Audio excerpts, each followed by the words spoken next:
Okay, guys, let's redo discussion C. Now, this one talks about breakthroughs for ALS patients when it comes to communication. So we'll get into that now for C. So please join me and enjoy the presentation I made.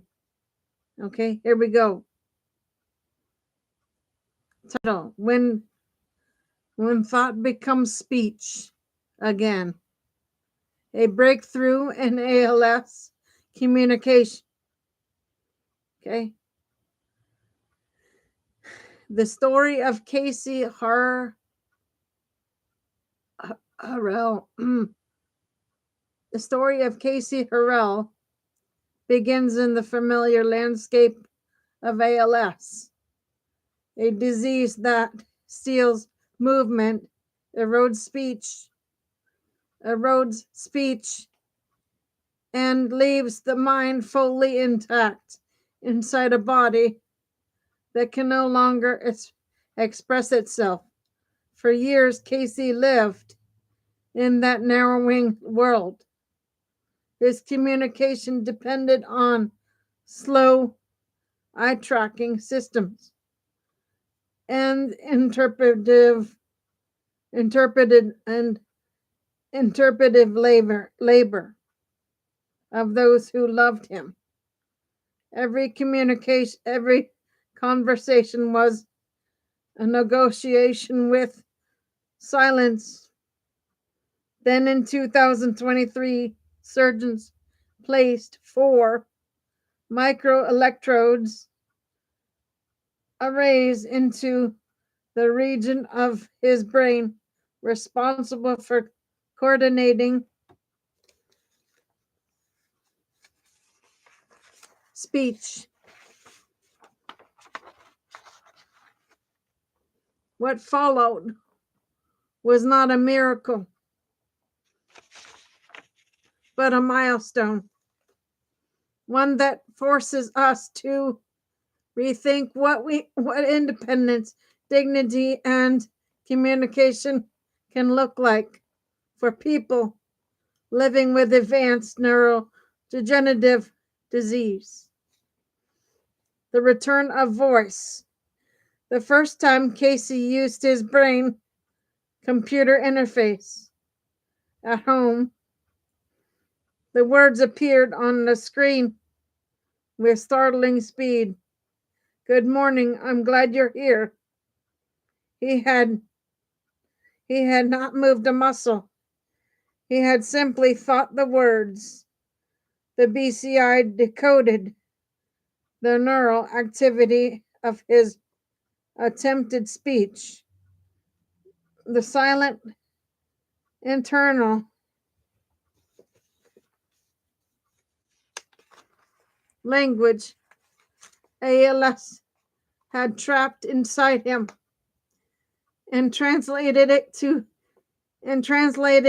into text with 99% accuracy at 56 words per minute.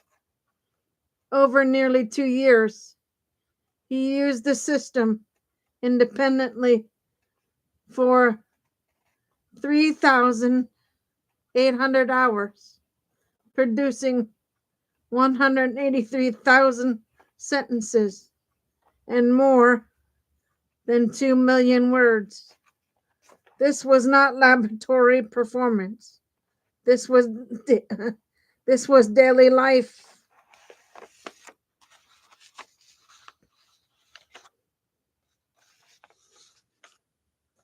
A new kind of independence for people with ALS.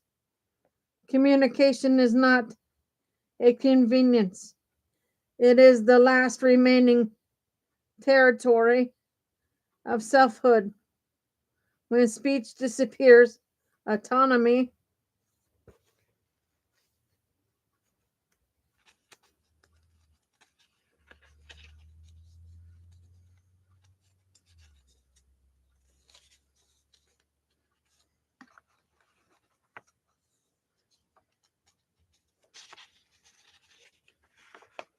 erodes. Decisions become mediated by others. Relationship strain under the weight of silence.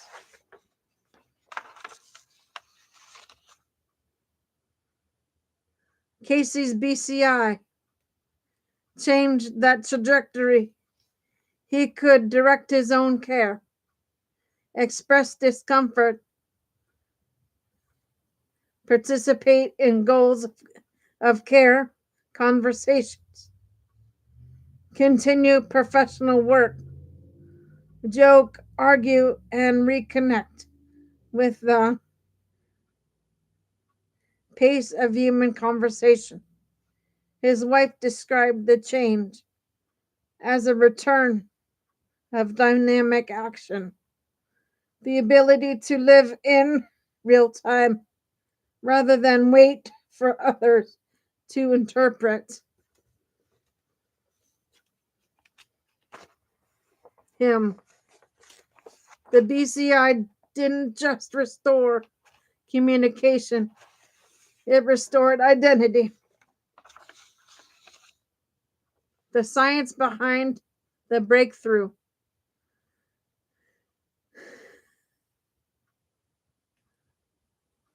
Intracortical BCIs work by recording neural signals from microelectrodes arrays implanted in the cortex.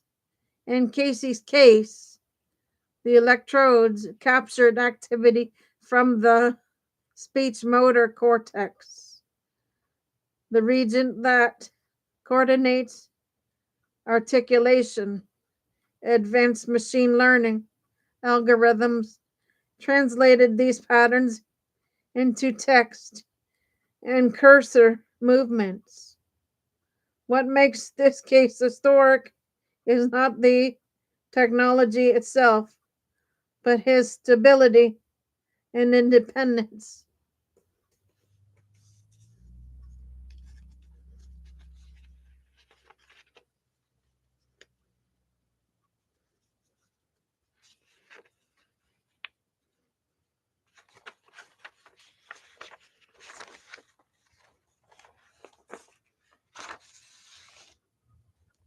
Nearly 2 years of reliable performance. No researcher required for daily use.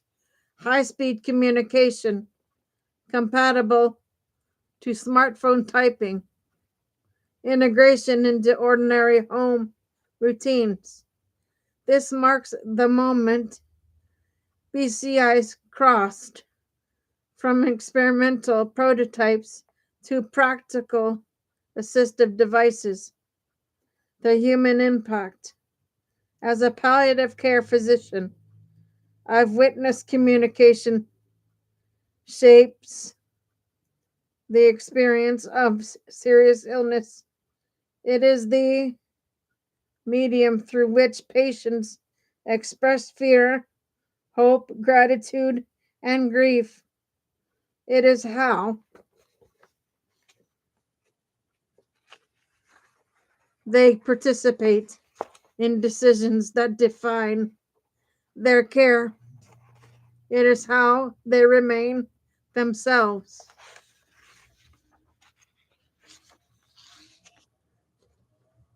Casey's BCI restored the conditions for meaning.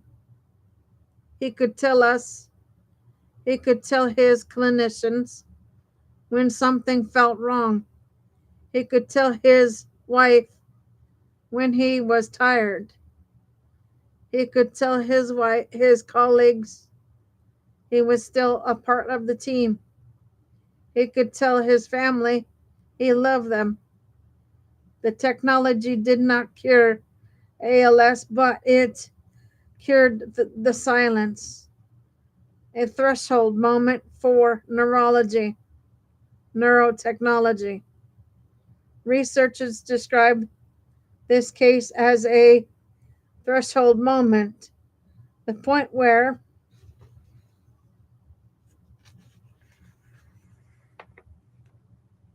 brain computer interfaces move from proof of concept to real world viability, but its implications reach far beyond ALS.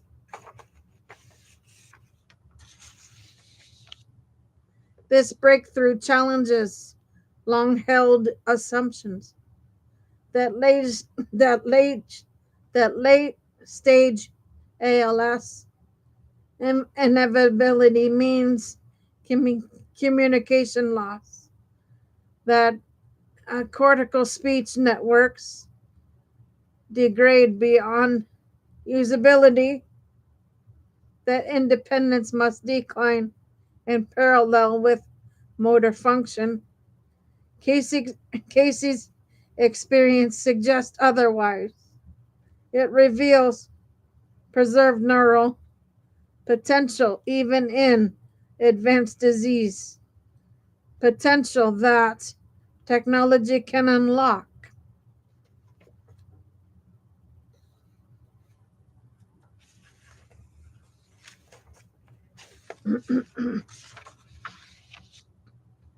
The future, restoration, not just compensation. For decades, assistive devices for ALS have focused on compensating for loss. Eye tracking, switches, partner assisted communication. BCIs introduce a new category: restorative neurotechnology tools that return capacities once thought permanently lost. This reframes ALS care around what remains intact, not what has disappeared. It invites new research, questions new clinical pathways, and new policy frameworks.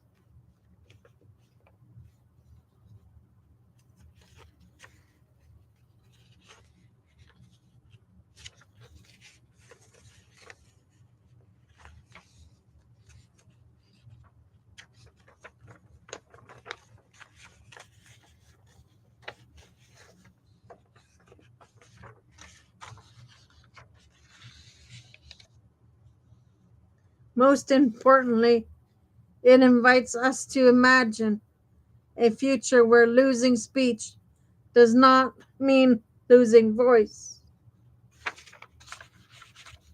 Okay, guys, that is your C for tonight. And I will jump back on after dinner. So give me a little break for a little time for a dinner break, and I'll see if I can do a D for you. Until then, Gator Wellness, take care, folks.